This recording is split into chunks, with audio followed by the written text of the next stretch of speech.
శరన్నవరాత్రి వేడుకలు ఈ ఏడాది అక్టోబర్ 3 నుంచి ప్రారంభం కానున్నాయి. 9 రోజుల పాటు దుర్గమ్మ 9 అలంకారాల్లో దర్శనమిస్తుంది.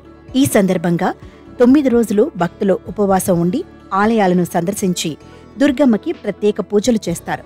దుర్గా అష్టమి, నవమి రోజున కన్యా నవరాత్రులలో మొదటి రోజు అంటే అక్టోబర్ 3న కలశ స్థాపనతో పాటు దుర్గామాత దేవి మొదటి రూపమైన శైలపుత్రిని పూజించి ఉపవాసం ఉంటారు. భారతదేశంలో అత్యంత ముఖ్యమైన హిందూ పండుగలలో దుర్గా పూజ ఒకటి. హిందువుల క్యాలెండర్ ప్రకారం ఆశ్వీయుజ మాసంలో దుర్గాదేవి విజయానికి గుర్తుగా 10 రోజుల పాటు పూజిస్తారు. మహిషాసుర అనే రాక్షసుణ్ణి సంహరించిందని దుర్గాదేవిని శక్తిమాతగా పిలుస్తారు. నవరాత్రి పండుగలో మహాలయ, శాస్తి, మహాసప్తమి, మహా అష్టమి, మహానవమి, విజయదశమి అని 6 రోజుల పాటు దుర్గా పూజ, దుర్గా ఉత్సవాన్ని చేస్తారు. ఈ ఉత్సవంలో 9 రోజులు దేవిని 9 అవతారాల్లో పూజిస్తారు. 10వ రోజు చెడుపై మంచి విజయం సాధించినందుకు విజయదశమి పండుగను జరుపుకుంటారు. మరి ఈ దుర్గా పూజ ఎప్పుడు, ఎక్కడ, ఎలా మొదలైందో తెలుసుకుందాం. దుర్గా పూజ పండుగ హిందూ పురాణాల నుంచి ఆవిర్భవించిందని భావిస్తారు. 3 కళ్ళు, 10 చేతులు, దైవికమైన ఆయుధాలతో దేవి అభయముద్రతో సింహం మీద స్వారీ చేస్తూ మహిషాసురుణ్ణి సంహరించింది. మహిషాసురుడికి ఒక మహిళ చేతిలో మరణం సంభవిస్తుందని వరం ఉంది.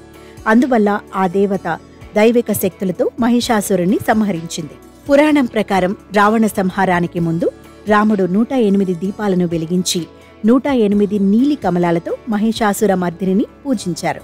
చారిత్రక దృష్టికోణం కలిగిన దుర్గా పూజ 16వ శతాబ్దంలో బెంగాల్లో ప్రారంభమైంది. ఈ పూజ మధ్యయుగంలో ప్రారంభమైనా సరే 16వ శతాబ్దంలో బెంగాల్లో ఒక రూపు వచ్చింది. ఈ పండుగను మొదట ఎవరు ప్రారంభించారు అనే విషయం మీద అనేక భిన్నమైన అభిప్రాయాలను చరిత్రకారులు వ్యక్తం చేశారు.